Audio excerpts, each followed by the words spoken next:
Hey guys, welcome back to Critical Flick. Today I'm going to be reviewing Late Night with the Devil, coming soon to theaters, and Shudder.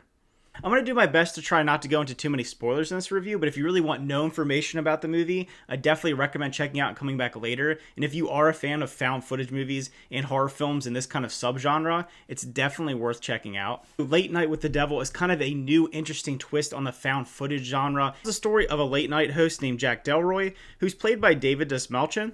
It was really great to see him in kind of a main role. It feels like he's always playing a weird little side character, and he never really gets a full moment to shine, but in this one, he gets that opportunity to kind of sink his teeth into a role, and I think he does a really good job. The overall premise of the film is that you have Jack Delroy trying to boost his ratings. He's trying to make a big comeback into late night. His career is kind of maybe going towards the tail end of it, and it's sweeps week, and he tries to create the most ridiculous and over-the-top Halloween special to really boost his numbers. And in doing that, he brings on a young girl who is supposedly possessed by a demon, trying to display this to the world. He also has a skeptic that's constantly on the show trying to debunk some of these mystical things that are happening with his other guests throughout the episode. As you can imagine, things start to take a turn by the end of the film. One of the things that works best about this film is the overall atmosphere of the movie, with it taking place in the late 1970s, actually on Halloween night of 1977. You get all of those really interesting set designs of kind of that 70s era talk show, very reminiscent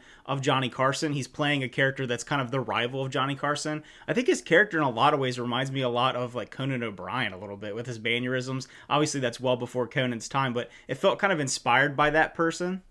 The costuming is on point for this era, and also like the style of filming that they used. It isn't, like a perfect 70s recreation, but it gives it kind of a little bit of a fuzz to feel like you're back in that time period, a little bit of a different kind of saturation level than modern television while still looking very digitally crisp. So I kind of like that blend. And one thing that they do is this film takes place where it's a lost footage of an episode of a late night talk show that also has behind the scenes footage integrated into it. So when it's actually being filmed for the live audience, it's in color and it has a kind of vibrancy to it. But then when it goes behind the scenes during commercial breaks, it goes to a black and white. And I like that it kind of cuts those two things back and forth. So you get this almost like performative part of the film with the characters, and then kind of the behind the scenes of how they are is almost like real people. And I think that's where his character really shines, because they are two very different people from what you see on screen for the audience and what you see behind the scenes when he's kind of struggling with his own personal issues and with the events of the film.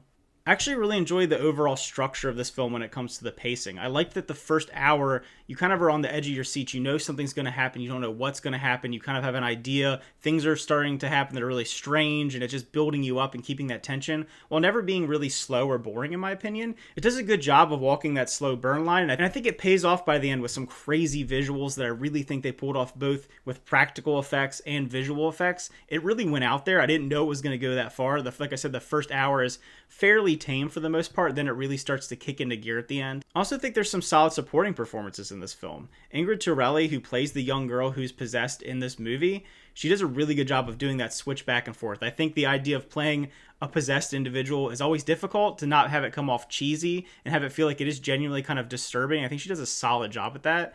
And speaking of cheesy, this movie does a good job of balancing that kind of 70s talk show camp and cheesiness with like an unnerving paranormal story, an unnerving story about the occult and, demonic presences and the paranormal. So it skirts that line really well. I love that blend of, you kind of have this very funny, produced, silly thing mixed with something macabre and disturbing, and that blend makes for an interesting watch. He also kind of dives into the cultural zeitgeist of that time and the rise of the occult and the rise of interest in paranormal activity. With this time period being the lead up to kind of the satanic panic and the kind of that shift back and forth in the American psyche of mediums and what that means in American culture. I like how it uses that period as a setting to framework this whole story and narrative. It even dives into Jack Delroy's kind of connections with the Bohemian Grove, with the Grove, the cult that we all know about out in the Redwoods, of all the Hollywood elites, the political elites, and kind of this mysterious owl-like figure and all the things that we kind of know about it. It kind of injects that into it. It gives just a little bit of lore. This movie has like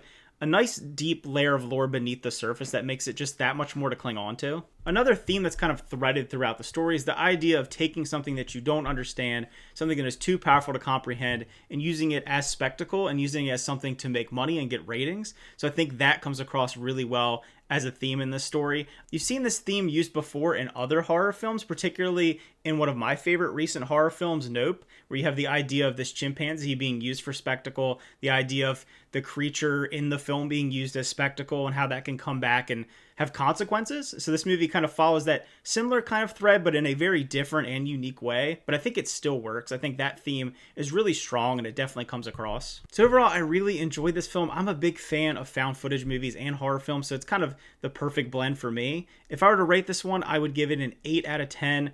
One of the more solid found footage films we've seen in recent years. If you like these kind of films, I definitely recommend checking out, especially if you have Shudder. It'll be on there in I think about a month or so you can just watch it on Shudder for free. But I think it does have a limited release in theaters this weekend if you get an opportunity. And if you do, let me know what you thought about in the comments below. I always love to hear people's opinions, specifically if you didn't like it, because horror is a weird genre, because it's one of those things where somebody could really love a horror movie and other people could think it's just kind of silly or maybe even boring at times. So make sure to share your opinions in the comments down below.